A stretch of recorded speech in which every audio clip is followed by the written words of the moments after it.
special meeting of the Central Union High School District is called to order. Maria Pineda will say our flag salute. If everybody will stand and join her, please.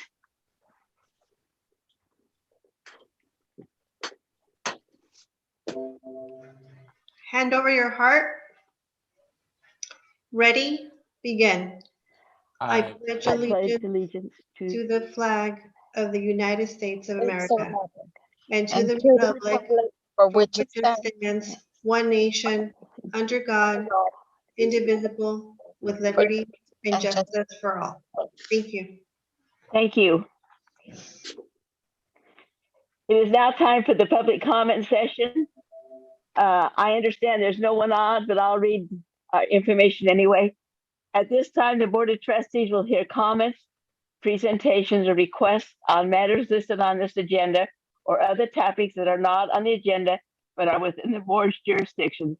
Speakers are to give their names and addresses. Time limit for speakers is 3 minutes. The board shall limit the total time for public input on each item to 20 minutes. The board reserves the right to limit presentations. This meeting is being recorded. At this time, we will go to the consent agenda items. All items appearing on the consent agenda are routine business matters, will be acted upon by one motion without discussion. Should any board member request that an item be considered separately, that item will be added to the end of the regular agenda. Is there anybody that wants to take any items off and remove to the end? Seeing none. Item 1 is approve the student agreement between San Diego Christian College and the Central Union High School District. All in favor say aye. Aye. I guess we needed a Aye. motion, didn't We we? need a motion, right? Yeah. Yeah, we I'm need to start with sorry. a motion. I'll motion to approve it. Thank you, Mr. Hernandez. Is there a second? I'll second. Okay, it's been moved and seconded. All those in favor say aye. Aye. Aye. Aye. I heard at least 4. Aye. Thank you. The next item is approval of personnel report. Is there a motion? I'll motion to approve the personnel report. Thank you. Second? Garcia Ruiz seconds. Okay, it's been moved and seconded. All those in favor say aye. Aye. Aye. Aye. Aye. Aye. Any opposition? Okay, we'll now go to approval of the E-rate proposal and contract with GigaCom for technology services. So, Madam President, before we launch into this item and discussion, if there is any, just a clarification for the board, any who may be watching online tonight. E-rate is a government, federally funded government opportunity for schools and libraries across the country to purchase technology equipment and resources at about a 80% discounted rate. So the district is paying 20% of the cost of these upgrades, and the federal government is paying 80%. So we put together a proposal of things that we wanted to work on, specifically network infrastructure materials at our schools. And so what you see presented before you are 2 different contracts with the same company. And if the board has any specific questions, then we have staff, Ms. Monica Martinez, our director, and Cesar Castro, who keeps everything running behind the scenes. They can answer questions for you if the board has any specific questions around these contracts or the hardware being upgraded. Do I hear any questions from any of the board members? I don't see any hands raised.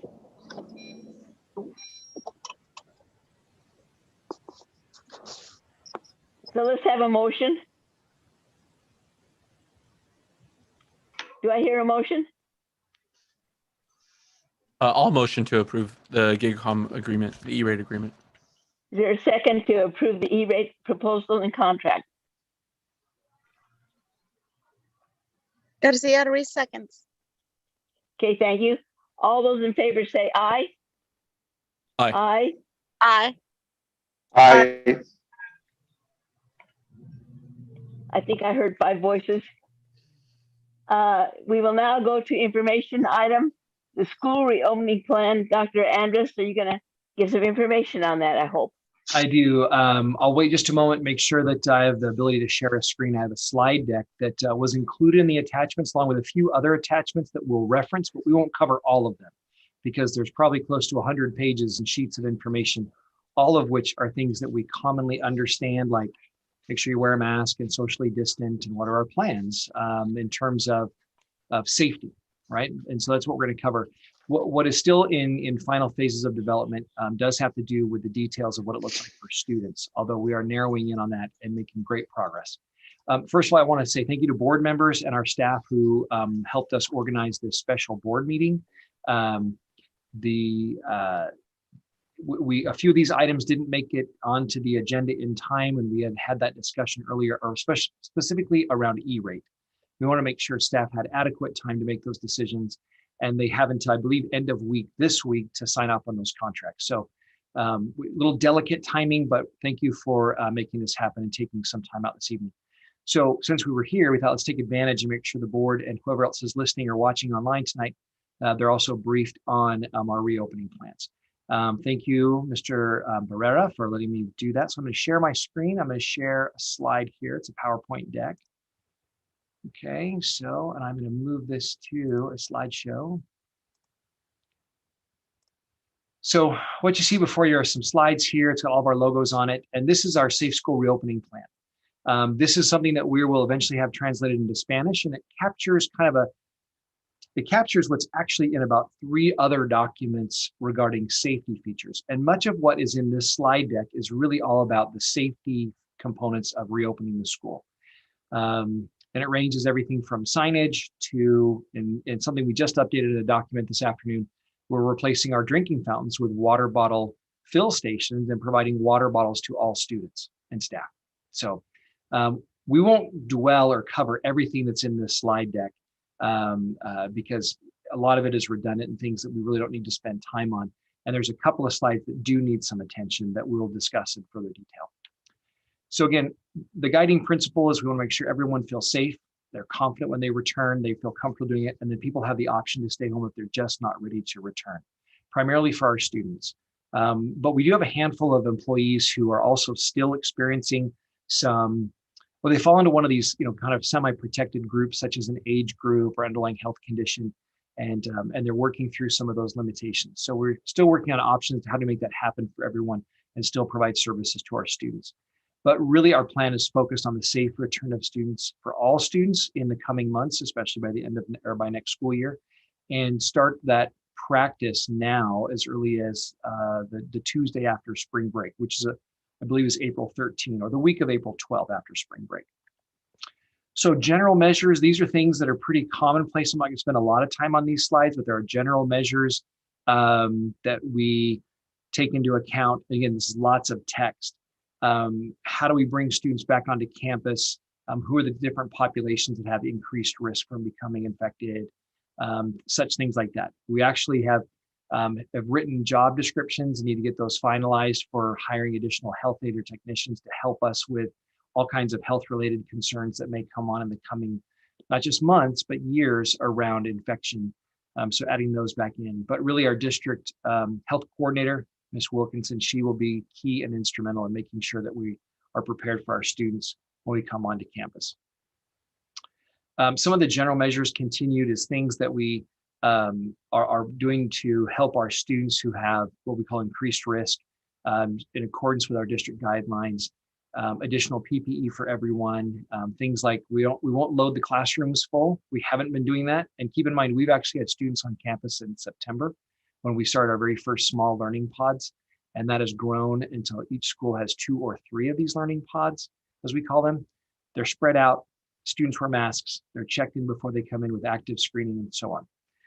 And we do have available to all of our staff and students additional, as we know, PPE, face shields or masks, gloves, hand sanitizer, things like that.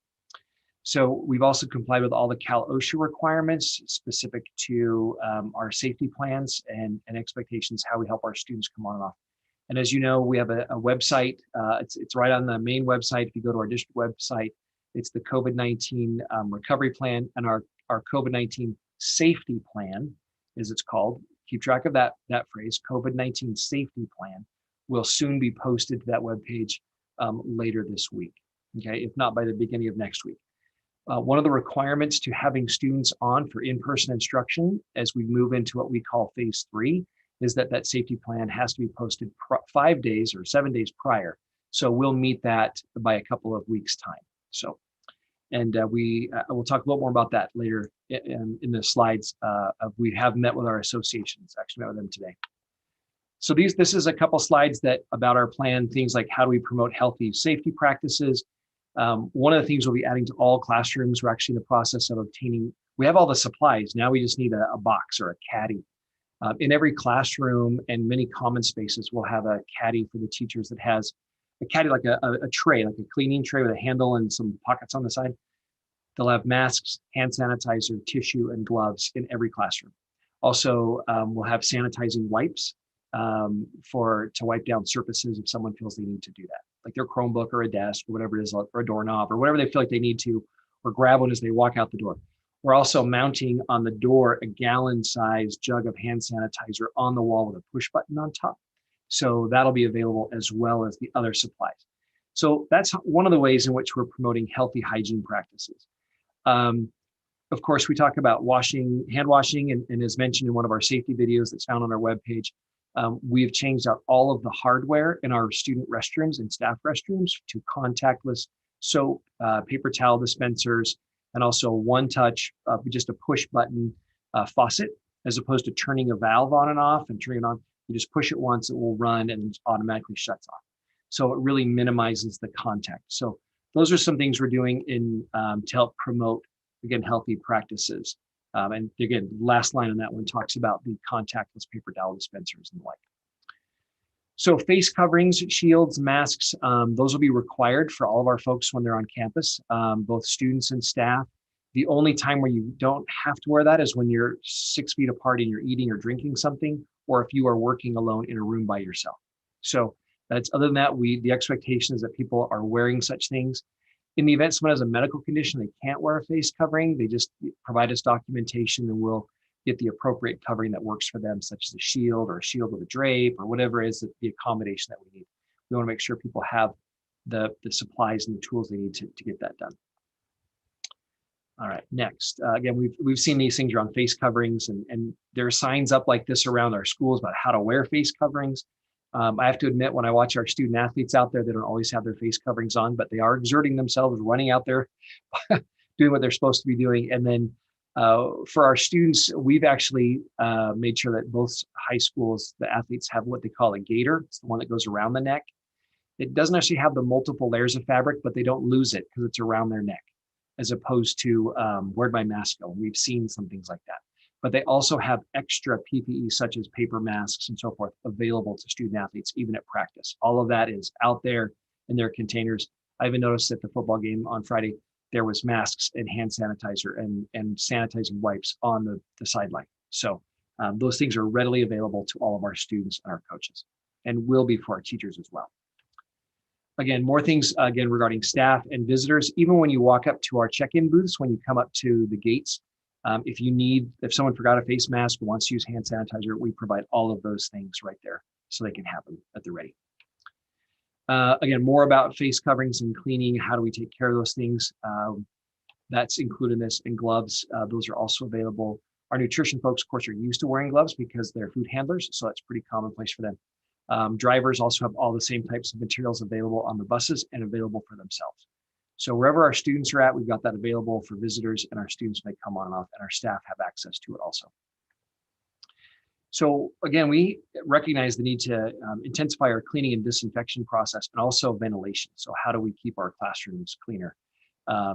And some of these things that we've put in place will outlive the COVID pandemic. They will live long past into future years, which is great because that'll help us with the seasonal flu, mold, bacteria that are floating around, or other viruses. So we'll talk about these things here. Basically, we will be intensifying the regular cleaning and disinfecting of classrooms, Right here at the top of this slide, we start talking about the water fountains with refillable water stations, providing students with a bottle. The frequency of cleaning will task our day custodians to make sure that throughout the day when students are on campus, they're simply walking around, making sure they're wiping down door handles and a more frequent check of restrooms and wiping those things down. It'll shift some responsibilities around. We're considering if we need to hire some additional custodians or custodial service to support us in that. But we'll be developing those plans in the coming weeks as we need to. As we finish the school year out, we really don't have that much increased load of students that will actually come onto campus. The big push will come when we have 2,000 students at each of our big campuses, or a number in that neighborhood, and how do we support cleaning throughout the day. But after hours, so let's go to school buses. So also on the school buses, they'll have the supplies that are available to them. Our bus drivers have been well prepared and trained in the use of the fogging machines, the ones that emit the sanitizer with our fogging or sprayer machines. So they're used to that. We've also developed, of course, the seating guide, where we can alternate seats of students so we can maximize the number of students while still maintaining the appropriate distance as given to us by the California Department of Health and what their requirements are for buses. At this point in time, on our largest bus, the maximum student that I saw last was 28 students that we can put on a bus. You can put a few more if the students are from the same household, but for the most part, that's about our max right now is 28 that we can put on a bus and still keep the distancing and spacing. Also, I want to share with you that when it comes to the buses, we're installing the same air purification system called iWave that we put into our air conditioning units in the district. We'll be installing those on the buses as well. Okay, so really trying to maximize or take advantage of some of the technologies and hardware out there to, again, putting an air purification system on our buses as well. So trying to maximize that, which they've already been equipped with Wi-Fi. They're pretty high-tech buses by the time we're done all of this. So, so the buses, school buses have those types of things as well. Cleaning and sanitizing. What we expect our night custodians to do is, in addition to just the regular, emptying trash and doing the restrooms, but it's also sanitizing. All of our custodians and all of our school sites have multiple handheld sanitizers or backpack style, the ones you put on your back, and they're just a bigger one that you can do larger areas faster. So all of them have multiple units of those. I think each site has close to 10 to 12 different sanitizing fogger spray devices on their campuses. So even our custodians, they all have them available. It doesn't require any special training or even a mask, although some people like to wear a mask while they're using it, because when you spray it, it does have a little bit of an odor to it, so that one, it's been sprayed, and it's just how the sanitizer spray operates. So we will continue that. We've talked a little bit about heating and ventilation in our air conditioning system. We've equipped, or we're in the process of, as soon as we can get them. It's been a little bit challenging to get the MERV 13 filters, but MERV is a measurement. It's how many microns can pass through the filter. 13 is a higher level one. Most commonly ones we use are down around 6 or 7, but we had to do some analysis and determine that our equipment can handle MERV 13 systems and still move air and operate correctly. But MERV 13 is kind of like the surgery for a surgical room standard in terms of the quality that we're getting. So we've done that, and we've also added HEPA portable HEPA filters and air purifiers for all of our relocatable classrooms that we don't own. So at Central, we have about 20 classrooms that we are leasing. So in those, we put in a standalone plug into the wall HEPA filter to clean those rooms, to add for the air purification. In the portable, say, for example, the relocatables here at Desert Oasis or Phoenix Rising, that we do own those portables, we did put in the iWave air purification ionization device. And what that does is the system, the iWave device, creates ions which naturally help break apart viruses into bigger chunks. It breaks them so they are collected into bigger pieces that then can be caught by the filter. Again, an enhanced filter system. So in some ways, this is a two-part process. The iWave disrupts or causes the mold or bacteria or virus to get larger, then it's caught by a finer filter than we've had in the past. So they've shown great success in being able to clean and reduce specifically coronavirus, but other viruses, mold, bacteria into classroom spaces with the use of this hardware. So we'll also increase the more frequency that we change out our filters, and so that maintain those classrooms as clean as we possibly can get them.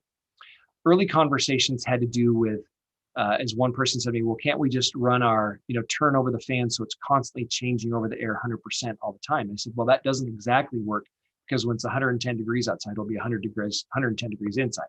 So we still have a balancing of fresh air with recirculated air conditioned air, in this case, air conditioned, sometimes heated air, but usually air conditioned air for that mix. But we do meet all the standards and expectations on how much to do that. And we've added these features to make sure the air is as clean as we can get. And all of that work, all of the iWave air purification devices and HEPA filters are installed as of today. The MERV 13 filters are in about half of our district buildings, but we're still waiting for more to arrive. And as soon as they come in, we install them. So like lots of things, there's a shortage of certain things, and MERV 13 filters are super popular, as you can imagine, around the country. But we did get our hands on some, and they're in, and as soon as more come, we'll install those.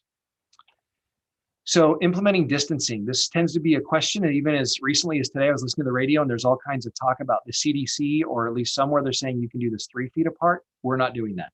We're still maintaining 6 feet apart distancing as a minimum for our students.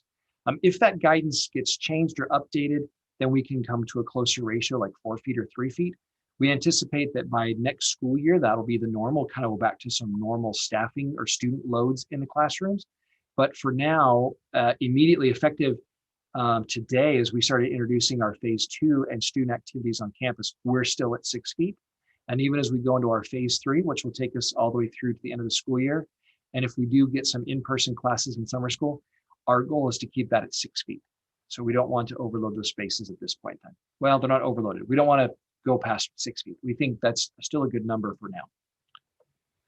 So this is where I do want to pause a little bit about student experience. And I'm going to do, this is a little bit of walking backwards for just a minute on this particular slide. And the next slide is our thinking around where we're headed to next. So early on in the summer of last summer, we developed a 5-phase plan, and that's when the state and our counties had a stages model. I don't know if you recall stage 1 and stage 2A and stage 2B, and we had stages before we had the colored tier. So we developed what we call our phases reentry program. And this is roughly, this is what we followed almost all year long, because we've been in phase 1 distance learning all year long. Unlike other counties that went in and out of purple and red a little bit and schools opened and closed, we never did. We've always been in phase 1. It wasn't until just yesterday that we were able to move by way of both our MOU and of course getting to the red tier and said, okay, we can do voluntary small group instruction. That's our phase 2. And it was originally 5 students or less, but we've updated that. That's our original thinking. We then thought phase 3 would be 25% classroom capacity. We'd have group A, B, C, and D, and they would come 1 day a week, Tuesday through Friday, in person, kind of a blended hybrid, like some online, some at home. And then phase 4 would be double the capacity with A and B groups, C, D groups twice a week. And then phase 5 would be 100% capacity. Well, as we all know, in the state of California, it's been kind of shifty or changing. And so things have progressed. And so we have new things that we're working on. So let me advance to the next slide. So here we are in the process of modifying our plans. And a lot of this discussion has been happening in the past 2 weeks as we get better understanding of what exactly is happening for us. Of course, we knew about the change to the tiered system months ago, but the guidance around some of these things continues to update. I mean, for the longest time, I didn't think we would have football and soccer, and all of a sudden the guidance changed and it was allowable, right? With different conditions or different rules. And so things have changed on us. And so it's a little difficult to track sometimes. Then, of course, we had Senate Bill 86 pass, which has its own set of requirements and expectations and guidance if you're going to be reopening schools this school year.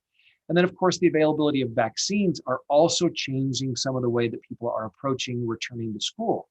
As people get the vaccine, they're feeling much more confident in that.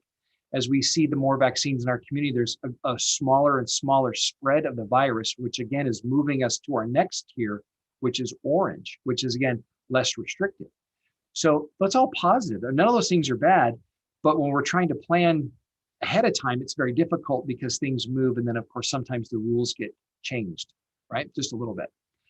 as new information comes to light, or science, or whatever it is, that the political wind, or whatever the variable is, it's caused us to have to pause and reconsider where we are.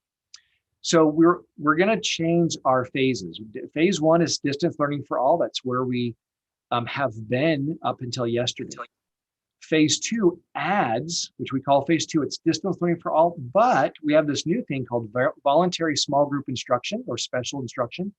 It's because of the cohort language that we learned about in the purple tiers. It's about 14 students, and we're thinking 14, 15 students is still very appropriate. It also is very limiting on indoor, the percent capacity of the space that's being used. And so small group instruction is available now. So these are mainly hands-on activities, if you want to call them hands-on. Think of a science lab, a construction classroom, a dance class, a section from the marching band or the orchestra. All of those types of things you really can't do well online that we want to do in person can now be done in person. However, it's voluntary. It's voluntary by the teacher and it's voluntary by the student. Okay, so we're not requiring our teachers to do this at the moment, but it's all voluntary right now. So that has happened, and I don't know exactly what occurred today. If anyone was ready today, I'm sure it'll take a day or two before our groups get started. But I do know that there's science teachers wanting to do things. Our law academy folks are interested. Our music teachers are interested. Our construction and our ag programs are all interested in this phase 2 activity starting in the coming days. So those will take place in the afternoon. After the AM class periods that have all occurred, they'll take place in the afternoons. We do expect that our teachers take attendance and keep their own record of who's there, the same way we do for athletics.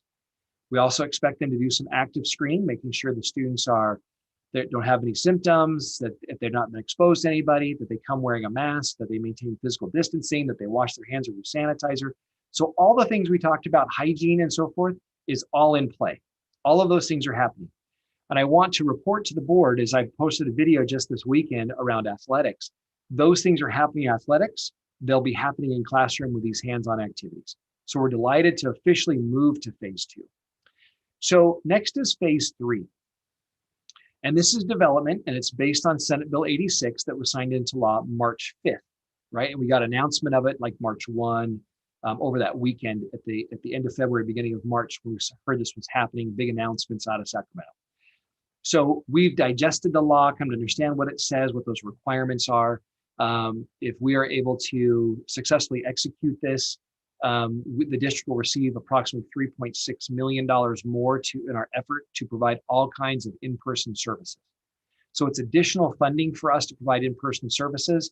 It allows us to make sure we have all of the PPE that we need, all of the different hardware that we need, plexiglass dividers, kits, and so forth. All of that's available. Even if it's things like, well, someone has this lab piece of equipment and we shouldn't share it. So let's make sure we have more materials if we need them, or more sanitizing wipes if we need them. So the funding helps us facilitate all of that. It also provides opportunities for the district and our staff to provide enrichment activities beyond just learning loss.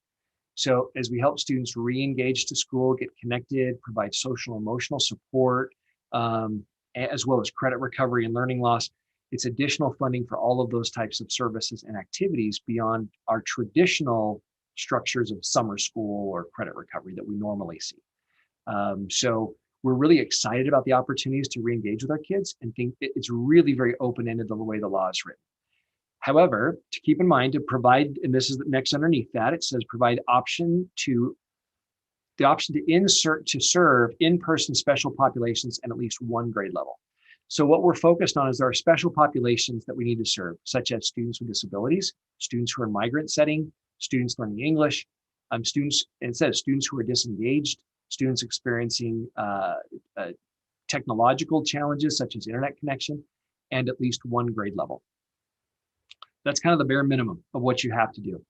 But there is no guidelines or recommendations nor requirements around number of hours, days of week, length of time, but they're just looking for, in essence, the state has said, do something with this money to reopen your schools in some way that works for your local setting. So, and you have to start by April 1 or your first school day in April, which in our case would be April 12th. Okay, that'd be the Monday that we would start, because our first is a non-school day. So again, it doesn't require the specifics of how many kids, what percent on campus, days, hours, frequency. Just do it is what they're saying. Just do something is what is kind of the message that's bleeding through. So, which is delightful because it allows us to do a couple of things. And where we're thinking at the moment, again, when we finalize these plans, we'll send them to the board. Of course, will be informed of where we're headed and what we're doing, which is what we're doing tonight, give you a heads up. But in the coming days and weeks prior to spring break, we'll be able to finalize our plans. What's likely to occur is this, is that we're going to take kind of what we're doing in phase 2 and expand upon it. So, which is helpful because we're practicing phase 3 by doing phase 2. Does that make sense? And we've been practicing phase 2, or by doing athletics, we've been practicing for phase 2. And we're just kind of building upon it as we bring more and more services back. So again, athletics were small groups doing activities, and then we're doing it for hands-on instructional activities with more students. And then phase 3 is this next part. So our preliminary thinking is that our morning session will still be all virtual AM, meaning everyone's there online in the morning. So that way the students still can attend all 6 of their classes. The afternoon will be optional for students to attend classes in the afternoon that are hosted by their teacher. And a lot of the discussion from our staff and the think tank group is actually not to start with seniors, but to start with freshmen and be offering services to freshmen first. We recognize that our seniors have had, in essence, 2 3/4 of a career on campus. And we will be able to offer a service and activities for seniors here, but we also want to make sure that our freshmen who've never been to campus start to get oriented to high school and the opportunity to come to school and meet their teachers and to get some help. If you think back a couple of months, we looked at the number of failing grades, the greatest quantity of grades were with our freshmen. So we feel there's a great need to help our freshmen get caught up. And one of the fewer numbers of failing grades actually with our juniors and seniors. So, and in talking, I've actually spent time talking to a handful of seniors. A lot of them are, I don't want to say they've moved on, but they've kind of gotten the past of, they've kind of lost out on their senior year. They do want things to happen, and we will have an in-person graduation ceremony and some activities like that. But we feel that a lot of need to start with our freshmen. So that will probably be our grade level we start with, and then add other classes and activities beyond that. So the details of the timing of what time does that start and end, that's still to be determined. We will be providing busing transportation around midday and after that afternoon session. So students who are coming on will have transportation for that. Our staff will have to obviously report in person because we're doing in-person instruction for those that are doing that. And we're working through what that reflects with our associations in terms of work and work conditions. So, and actually in many ways, we're very much on the same page in our thinking, just have to work out details in the language as we finalize our plans. So we feel very confident that prior to spring break, we'll have a much more detailed plan that will be posted on our webpage. And just as a reminder, really athletics was an intro to phase 2 for small group, and we practiced how do you do check-in and active screening and what supplies do you need and can we do it safely? And we have not had a single outbreak or case reported from athletics. Now we've moved into our voluntary small group instruction in the afternoon, which follows the same patterns that we've set up through athletics. And even as we move into phase 3, it'll be a similar pattern that we're seeing in phase 2 with these smaller groups, taking active screening, keeping attendance of who's there, having good activities that are socially distant and safe, that are more engaged in the academic areas and help with learning loss mitigation and reconnection to school. Okay, and then phase 4, which is basically back to normal. That's something we don't expect until August of next year.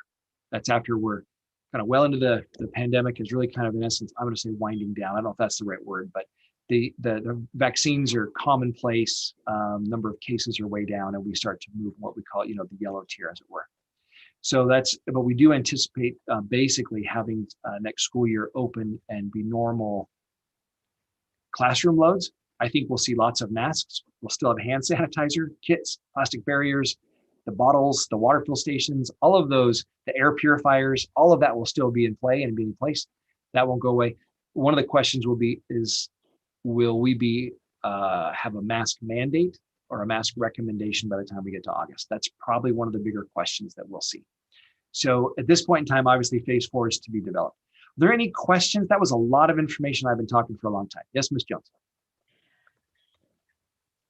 I appreciated the way the football kids responded to each other Saturday night at the game. Uh, when one started to rush another one to give him a hug, that a boy, they monitored each other. And so it's starting to be inculcated into their minds what to do to be safe. Yeah, I think we're seeing a lot of that. As I had a chance to visit some practices, and it's everywhere. It's while a coach and a student were talking about how to do the high jump, and students kind of wait, or athletes waiting in line for the next part of the drill. They're not bunched up next to each other. Just there's a few more feet apart from each other. Lots of kids wearing masks even while running. Which is actually. I also want to share with the board that each and every sport, as you know, we are governed by CIF, the California Interscholastic Federation. Each sport has very, very specific guidelines. So, for example, even in, say, softball, you actually have to, if a softball has been used for warm up or hitting after the end of its use, it goes into a bucket that's they call them dirty balls. Then or whatever they call them, they've got to sanitize them and go to the bucket of clean balls. So the bats, equipment, batons for the relay races, all of that goes through a sanitizing process. There's lots of rules about when you can wear a mask, when you don't have to wear a mask, when you should wear a mask. So, things like when students or athletes are in the dugout, they have to wear a mask. If they're out there playing in the field, they don't have to because they're exerting themselves. So anyways, all kinds of those things. So thank you for that comment. It's nice to see our students are hearing the message. Yes. Any other questions from board members before we move on? Okay. So again, we've talked about. Sorry, Dr. Andrews, I have a question. Yes. Sorry to interrupt. No, go ahead. Could you explain what an outbreak is, and can an outbreak close the school in athletics?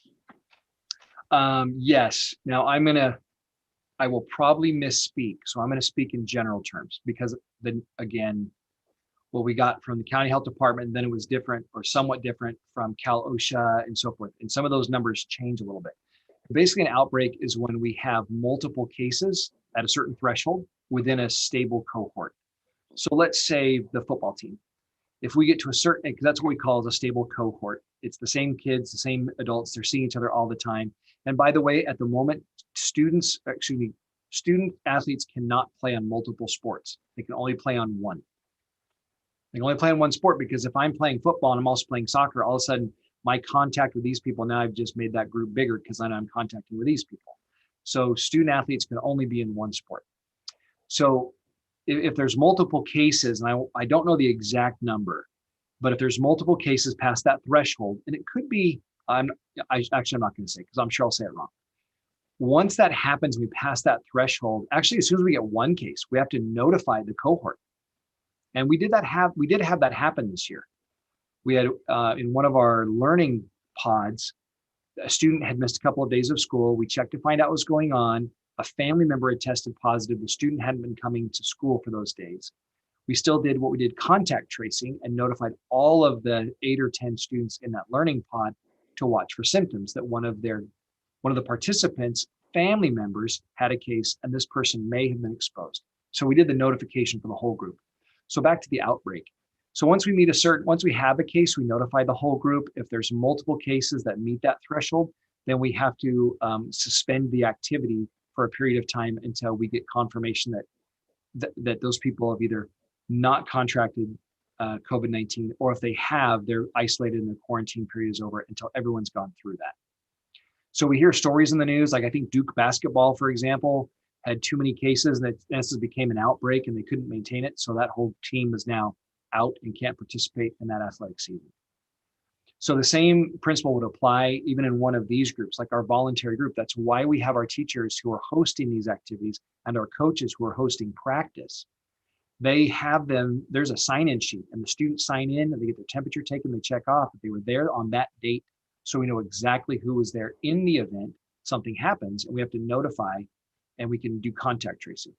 So we put those structures in place, starting with our athletes, and now we're applying them to our small groups and we'll apply them to our phase 3 reopening small groups as well. And so basically that's what it is. I can't quote the number of what the cases are per group, per city cohort. At one time it was 3. I've also seen language where it's 15. I'm having a hard time keeping that detail straight in my mind. That's why I've got people in our HR department and Ms. Fox online over on the Ed Services side who can track that detail for us. Does that answer the question? Or Ms. Fox, do you want to add to that? No, I was just going to say the most recent guidelines that we saw today were 3 being an outbreak and 20 being a major outbreak. So 3 is what triggers an outbreak within a certain time frame within a stable cohort of students. It is 3. And I believe it's 20 over a 30-day period. Yeah, 20 over a 30-day period. Mm-hmm. That's why I've got these great people. So what we do is we have to monitor all of those things. And of course, the teacher in essence becomes part of that cohort too. And we recognize in secondary schools, there's a lot more variability involved in what's going on because our students it's not like elementary where you stay with your group all day long, right? You've got one real stable cohort. Ours, we end up with a little bit of mixing inadvertently because of the way schedules work. So we really, really are striving to be as careful as we can with, again, making it optional and also putting in all of the mitigation things such as masks, hand sanitizer, and distancing to bring that risk down as possible, as far down as we can. Okay. Mr. Rodriguez, does that take care of the question or more? Great job. Thank you for the information. Okay. All right, thank you. Okay, let's move on through some of the rest of these slides that we have. Again, we've talked about social distancing or implementing distancing on school buses, about the distance and how many we can do. Of course, opening windows for the fresh air and adding the purification systems for when we've got to air condition those buses. We're doing the daily symptom screening. We've had that in place for months and months now. But we've also introduced what we call it's Frontline Health Portal app. And we chose this system because it's not just our employees, but it's also students. And what it does is after you complete the checklist on the app that day, it creates a code or a screen that you can just show that shows like so as you're walking through the check-in gate, you can show your phone. It's got the green screen on it and you're clear to go. So that also gives us reports about who's got symptoms so we can then follow up and then monitor, like we've been watching this. And calling in sick takes on a whole new meaning in these days, right? So because it's not just you who's affected, it could be others as well. So we're also looking at how do we do directional stickers on campuses. We're having lines painted on the major walkways with school-themed colors, footsteps, directional footsteps. So over at Southwest, I believe it's purple and gold footsteps and on opposite sides of the line. So you like to stay to your right and this traffic goes this way. Central has blue and I want to say gray. And so to kind of do directional to kind of help to mitigate the kids bumping into each other. So at our entrance gates, they won't have that because many kids all come in one direction. They all exit at the same time, the same directions. But we are doing that to try and spread out the flow of kids in that traffic. During mealtime, again, this first phase, the end of the school year, we see very little where the students will be gathering to eat, but there's always the potential for that.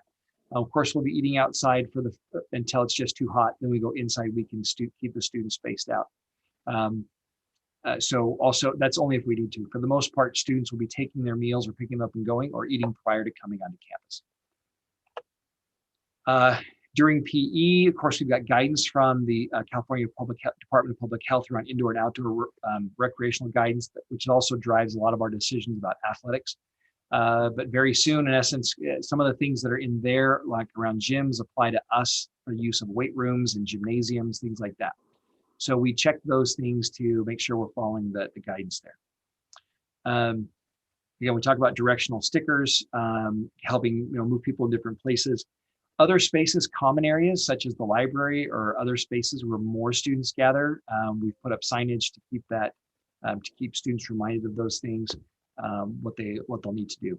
We don't foresee too much of an impact during the next couple of months of the school year because we don't ever anticipate having more than 300 or 400 students on campus in the coming weeks until the end of the school year. But again, some of these things that we see now will be practices that'll be in place for next school year. Again, more implementing and distancing around restrooms, about limiting capacity, how many stalls are available, which restrooms. Again, we don't have that many students on campus to start with, but we're still considering those things. Restrooms located in the locker rooms will have signs placed on their capacities. We don't really anticipate use of locker rooms too much, although they are being used to a limited extent right now, I think, by our student athletes on a very small basis. But that's part of what we're doing. Also exiting campus, coming in and out, trying to minimize the congregating of students or reminding of them of congregating. We have completed about 75% of our English language learner testing, or the LPAC test that we give our English learners, which in our case is close to 750 students who in the month of January and February came onto campus to complete their testing in person, which is a phenomenal task. To think about, we have been able to do that, which in some cases provide transportation, but safely do that with over 750 of our students coming on campus for that test. And every once in a while, after this test is over and they're waiting for their ride, we have to remind them, hey, spread out, you're too close together. And the kids are pretty good about complying. And they stand in a big circle and they chat. So we do have to remind them on occasion. Again, some of the extracurricular and co-curricular activities follow the same types of guidelines. We do ask people non-essential visitors to not come on campus. We have not hosted those types of things or brought in lots of other folks. Much of those types of activities have been all virtual, like guest speakers and whatnot. And so again, we'll limit that so that it's a small impact on students and the community. Things like sharing science equipment, those are limitations we'll also put in place. Art supplies. So again, those additional funds that came in. So people say, I need to have more sets of, charcoal pencils, then we can get those. That's what this additional funding is for, so they can be assigned to individuals if that becomes a necessity. And that's also one of the things. Let's talk about just electronic equipment for just a minute. Around electronic equipment, as we get closer to the reopening of schools, we are speedily moving towards the announcing of the details of our one-to-one Chromebook initiative. The phrase one-to-one does mean that each student has their own Chromebook available to them. And so we distributed and have distributed about 2,500 Chromebooks to our current students, and lots of our students have their own equipment at home. When we return at the end of the school year, we'll collect the ones back from seniors or students who are moving away. But during the course of the year, we've also obtained an additional 2,500 Chromebooks that will be available to distribute to students, in addition to those that still have life left in them that we can either redistribute or leave in possession of our underclassmen. So we're going through that process of what does it mean for, say, a junior, like do I have to turn on my Chromebook? Not necessarily. So we're developing a one-to-one initiative that is both what we call borrow or buy. Borrow meaning I'm going to borrow a device from the district, or I'm going to buy the Chromebook at a reduced rate. So there's a little bit of savings to do that and buy your own. So maybe a junior or senior would be more likely to buy their own Chromebook as opposed to just simply borrow one. So we're developing those things, but we also recognize that the day of the computer cart is probably long gone. That computer cart where you plugged them all in the cart and they all plugged in and charged off the system, and those big carts that we have, and we have lots of those carts. That's where these Chromebooks came out of. Those days are probably gone. In essence, students from now on will be issued Chromebooks when they need them to borrow them, and then they return them, and they'll have either an insurance policy, the same way we do like in a textbook, right? So if they damage it or break it, they can have purchased an insurance policy, or they'll have a fine to clear. But of course, we would provide them another Chromebook until as needed. So they'll always have what they need. So in years to come, we will be buying large amounts of Chromebooks on a regular basis. If you stop to think about it, we'd probably be buying close to 1,000 Chromebooks every year.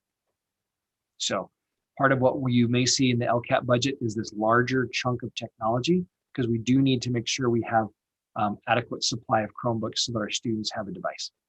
So that's something to take into consideration as we build our LCAP and how do we fund this in years going forward. But there are things like science equipment that we have to take into consideration, athletic equipment, the weight room equipment, athletic equipment that gets shared, to make sure that we have adequate supply of cleaning supplies, wipes, and so forth, so that if someone feels they need to wipe that down or clean that, or their hands, they have that at the ready. And that'll be pretty commonplace for us for quite some time, for years to come. We have been working on training our staff and educating our families. And so part of our plan is that, and we've been executing this all along, is that we've been training staff. We've had multiple occasions where we've trained both our classified and certificated staff on these topics. Even such simple things as email reminders and social media posts are also part of that. And then, of course, on our COVID-19 recovery page, we have access to links and services where people can go and learn more about things they need to do, or where they can learn more about these things. We occasionally come across individuals, both parent or employees, who have questions around like the validity or the value of the vaccine or use of masks. And I always tell them, say, go to a reliable resource and go to the county health department page, go to the CDC page, and learn from those sources. Don't just get your information off the generic internet or off social media, but go to a reliable resource. So we provide those links on our webpage so people can find what they're looking for, a reliable source of information. Again, checking for signs and symptoms. I mentioned before, this is kind of a screenshot or a graphic of what that Frontline Health app looks like. These are the types of questions people have about staying home. We don't want anybody to come to work who's got these symptoms, or to school if they've got these types of symptoms. Unlike other diseases that people kind of power through and they take some Dayquil or whatever, this is not the case. And employers across the country have the right to send their employees home or a student home if they're having these symptoms, because we can't allow the spread, to continue, or the chance of that. So we do want our employees to do all of this self-screening every day before they come on to school, onto the school grounds or into the departments or wherever they're working from. Again, they keep checking the signs of symptoms of that. These are just more of the bullets around what does that look like. Okay. Let's see, what is this part? Yep. The other part has to do with communicating to the board or to the district if someone is positive. It's a little different than other disease, like I mentioned, because of the potential of spread or getting other people sick, or the asymptomatic spread of COVID-19. So it is important that folks, if it's an employee, they communicate that to their supervisor or to the HR department about that. And this has been going on all year long. This is nothing new. In the case of a student, it gets reported to the school nurse, and Ms. Wilkinson, she helps coordinate notification as needed, as we do the quick contact tracing with students, were they on campus, around other people, et cetera, so we can identify who else need to be noticed, what group were they in. So those are all parts of kind of implications of checking for signs and symptoms. So what to do if there's a confirmed or suspected case? We follow all those measures that we just described around contact tracing, keeping the spaces safe. We do some enhanced sanitizing and cleaning of those workspaces if we know of a confirmed case. Early on in the summer, we had lots of cases of that where someone was sick, but the employee had been in their classroom or their workstation, and then we find out. So we kind of lock the door and wait a couple of days, and then we go in gloved up and masked up and sanitize the space and make sure the area is now clean for when they return. So this is a checklist that kind of goes through step by step. What do we do? This is in our slides. This will eventually be posted about what to do if there's a confirmed case. And so we go through a checklist and a protocol that we've been trained in. Let's see, retesting or routine testing of staff. This question actually came up as early as today. There's a question because, again, the guidance and the rules have changed on occasion. Early on, the guidance was anybody working in person should be tested as frequently, depending on the color tier of your county, as frequently as once every other week or weekly, and that's both students and staff. Through Senate Bill 86 and other changes in the guidance, some of those things went away or they are changed. And so we are now, for example, if we were still in the purple tier, we could only have football if we were doing weekly testing. But we're in the red tier, so it's not a requirement. And we're in the red tier, so even the going to phase 2, it's not a requirement to test our teachers or students because, again, there's not as much COVID-19 around. So the requirement for testing has decreased. So in this case, we are still providing testing to our staff who are working in person. So any of our staff members who are still reporting in person, because we know who's in person, who's distance, working remotely. They receive a test by the mail from our health insurance carrier, CISC, and that information is sent to their home as a test kit. The employee can complete it at home, put it back in the provided postage, and drop it off at a FedEx station, and they can go online and get the results of their test. If it's a positive test, their doctor will call the employee. If it's a negative test, you won't get any notification. You have to go find the answer yourself. So no news is good news. We've been doing that for many, many months now. And The district does not receive any of the results. We don't know the results of the test. The only thing we do know is we know how many tests, or excuse me, we know which tests were completed and which tests were not.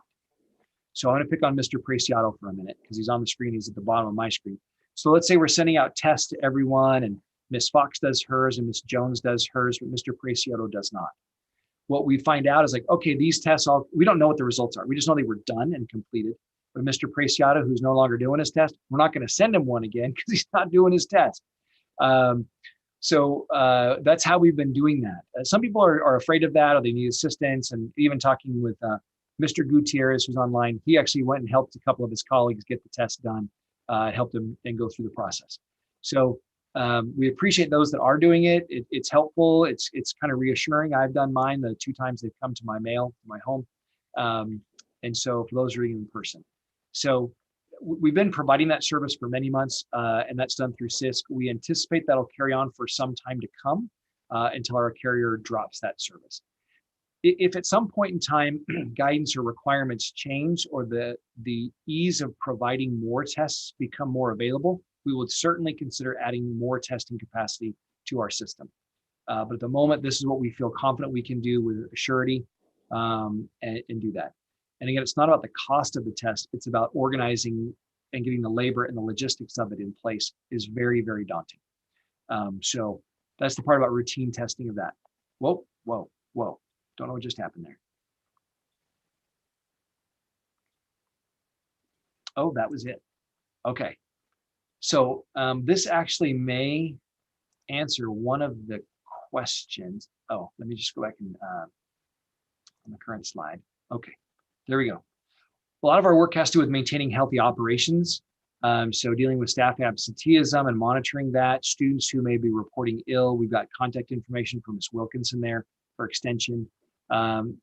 It says here at the district discretion during schools, employees whose responsibilities can be completed at home, that may be done remotely. We've been doing that for quite some time, some remote work plan. But as students return, we need more people in person. So a lot of those remote work plans are coming to an end. We've announced to our association, to our CSEA association, those remote work plans are being suspended. In the event we ever go back to the purple tier, we can reinstate those plans. But since we're in the red tier, those are coming to an end. And our staff are making their personal adjustments as they need to. In many cases, some folks have never missed a day of work. Their job never ended. For example, like our grounds crew, they might have just been home for a week or two in the early days of the close down, but eventually it's like, you can't cut the grass from home. You can't serve meals from home. So many of our employees they really have not had remote work going on at all. And so as we make that adjustment, there are adjustments that are happening and we have to maintain these operations. One of the things is has to, like, what do we do about a school closure? Like what happens? And I just want to share with you, as I was thinking about it today and the date, today's day is March 16, 2021. It was March 17, 2020 that we closed school. So we are a year to the date today of when we sent kids home. And it was March 13 of last year, or March 11, the pandemic was declared, and other districts around the state were talking March 13. We did an emergency meeting and resolution and so forth, and we chose to work as a collective in the county, and all districts closed on the same day, with the 17th being the day of last in-person instruction for the most part, as far as we can tell. It's been a year.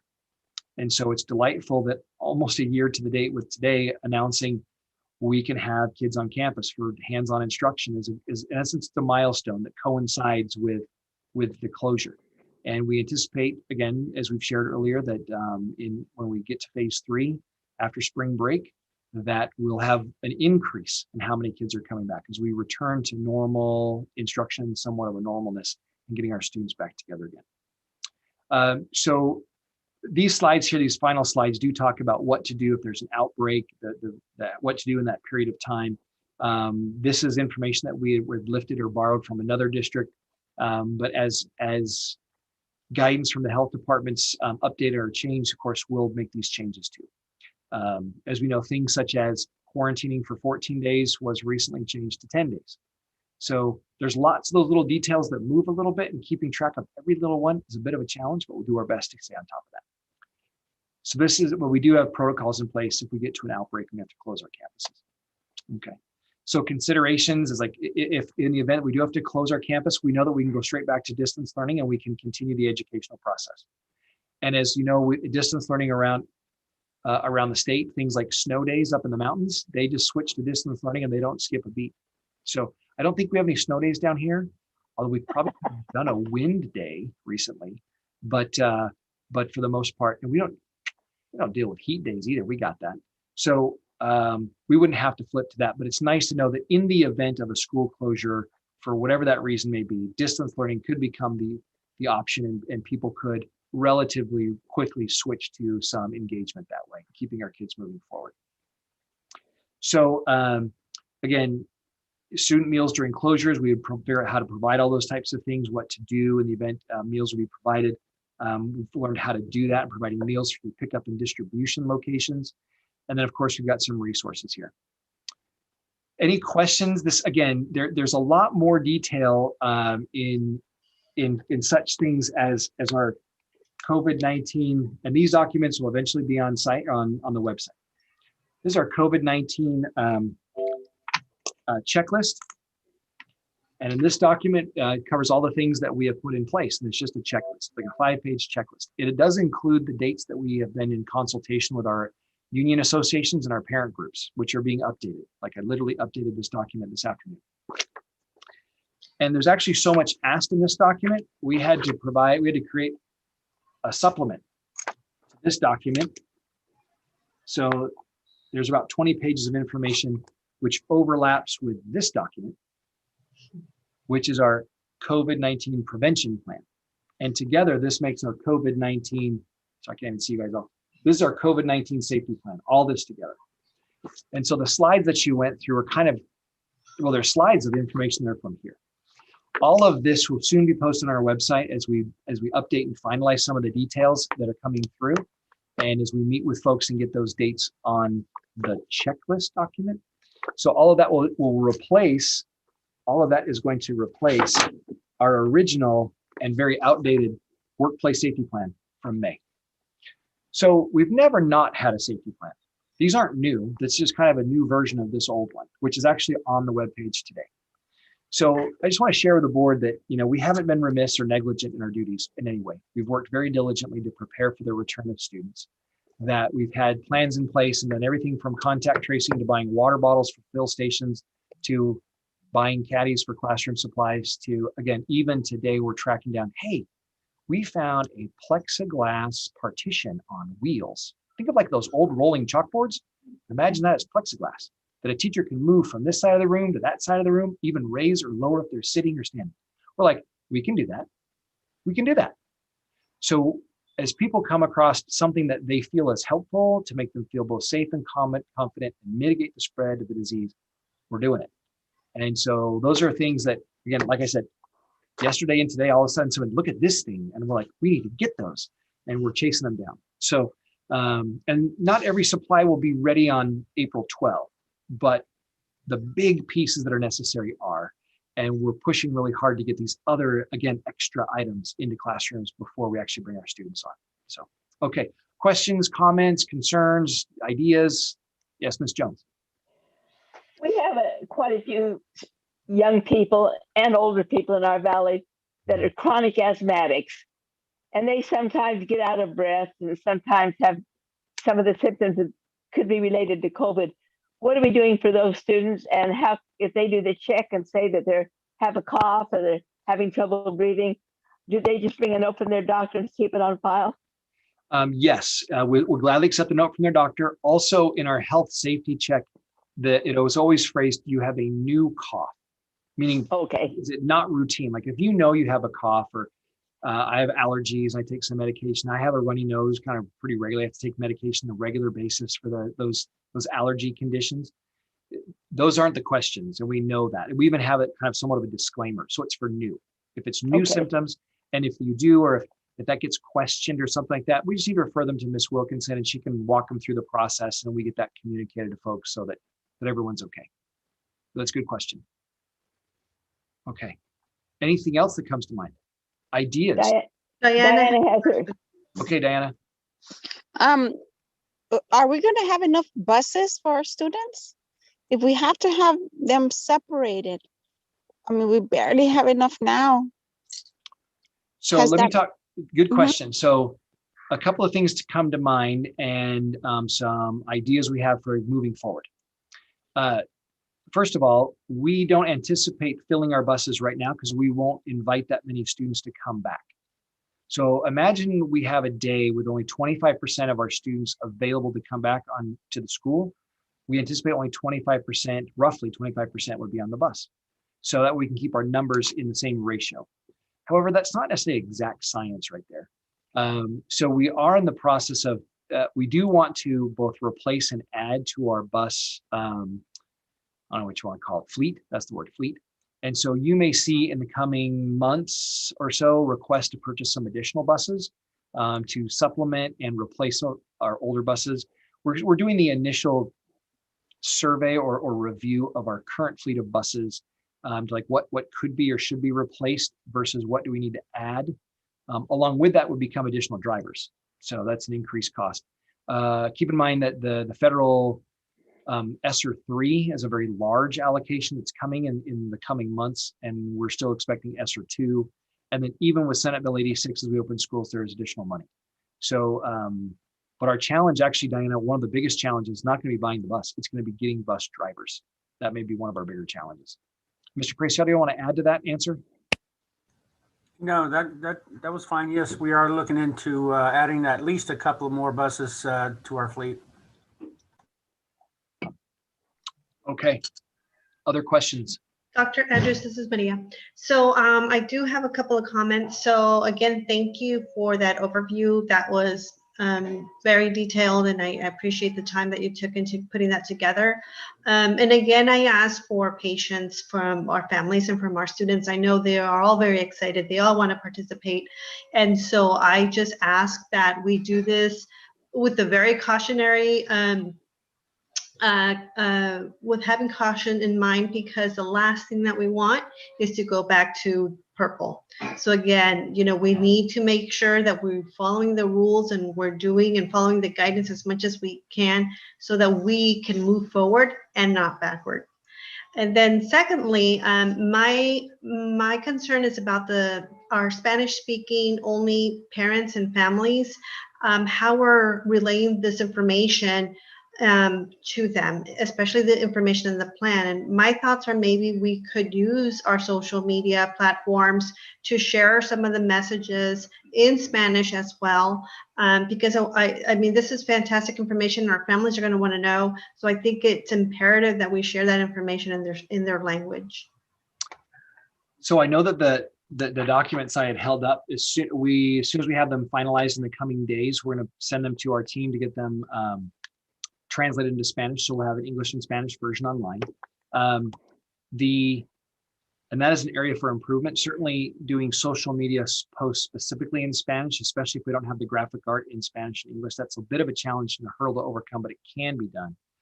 I do know that, for example, our website, where this information resides and things are described in English, a click of the button and the whole page translates to Spanish or other languages that are available. So it is a concern of ours. It's usually on our radar. And I have to admit, I'm not always the first to remember, but Miss Fox is. And she is usually like, is that in Spanish? Is that in Spanish? I mean, it's like awesome. It's like this little chime that just reminds us all the time. So we appreciate her prompt because we do know, sabemos que es muy importante a nuestras familias que está en su propio idioma, que pueden leer en su propio idioma lo que está diciendo para que no sentir olvidado.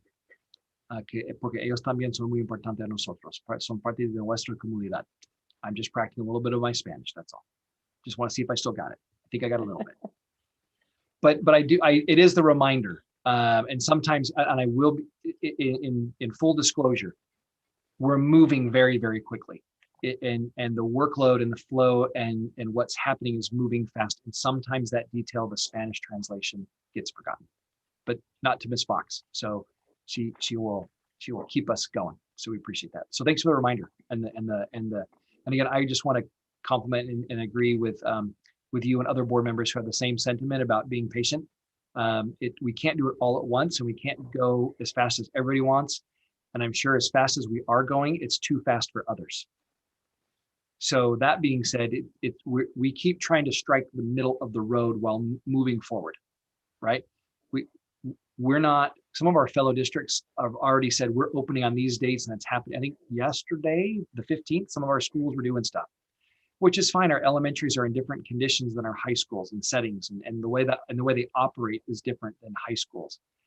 But as our district, we were one of the early ones to announce athletics, because that's something we felt we could do very safely. But we did it slowly, one little sport at a time, not all of them all at once. So I think leaning forward without going too fast is good, because we help us move, but not so far. Because I know that some people will like us to go even slower than we are now. So anyways, trying to find that balance. So thanks for that comment and patience. Good word. Anything else? That's the end of my, so there's no more questions, more comments. It's up to the Or board. can I just mention something that might help Miss Fernando also too? So we are anticipating, prior to bringing our students back with in-person instruction, that we'll be hosting some tours of our facilities for families, which will probably also necessitate some parent meetings of those students that are being invited. And when that happens, those meetings will be held in English and Spanish. Depending upon the numbers, they could be simultaneously translated, but we could also split them. I have the staff in my department that does the parent outreach that are both bilingual. So we are anticipating a good number of our students returning will have Spanish speaking parents, because one of the target groups are our students who speak English as a second language. So I know that's really important to them. And especially too, when we take the tours, we'll make sure that someone goes with them that can translate what either the administrator or one of the staff is sharing with them about the safety protocols we have in place at the sites as well. Thank you.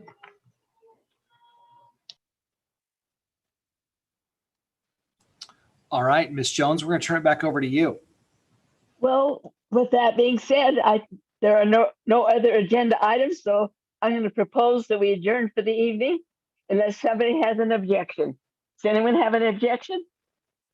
Seeing none, que tengo buen noche. Thanks, Anna. everyone. Bye. Thank you. Thank you. Good night. Night. Night. Good night.